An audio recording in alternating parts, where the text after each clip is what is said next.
Aloha, everybody. Oh my God, happy Sunday. Today is the 25th of August, and I am just showing off one of my Grail finds. I'm going to be opening this figure. I haven't opened it yet, just because I don't want to start crying just in case it breaks, but I'm kidding. I think it should be okay. Those of you that know me, I usually do the water wash on my figures anyway.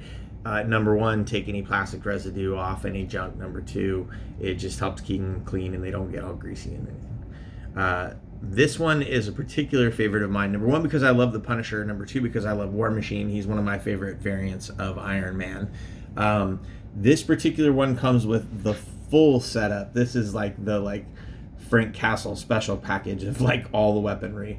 And I really love the mask on this one. If you can see it, it's actually one of the more expressive face masks.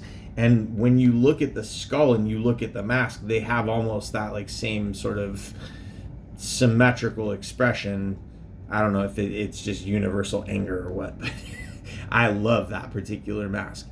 And I really love just everything. The kill count on the legs. The armor on War Machine is very different. And one of the things I really like about this, and you're going to forgive me, I'm going to have to show a couple figures right now, is that if you look at the Iron Man figures, especially some of the classic Iron Man figures, this is kind of more, it's comic accurate 100%, but it almost looks like it could fit with the, the Avengers movies or any of those particular figure or character designs for the War Machine armor. The original Iron Man armor versus what you have now is kind of a classic sort of in between of these two.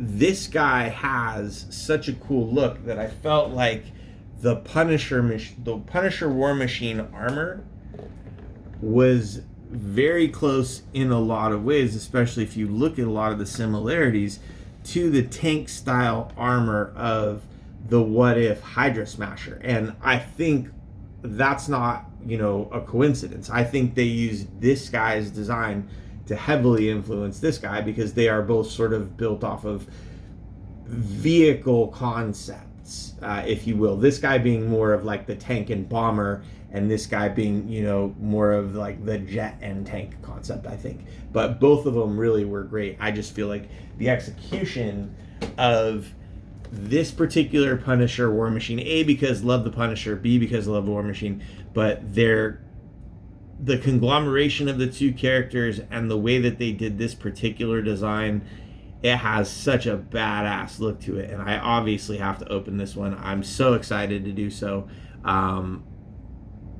I might film it, I might not, we'll see. Some people like watching me cry on film, other people don't. I think it's hilarious.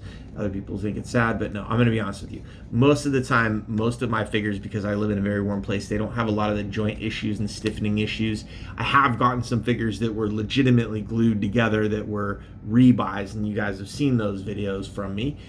Not the most pleasant, but that's what happens when you buy stuff third hand, fourth hand, what have you. So like when I sell stuff, I will let you know if there's a defect.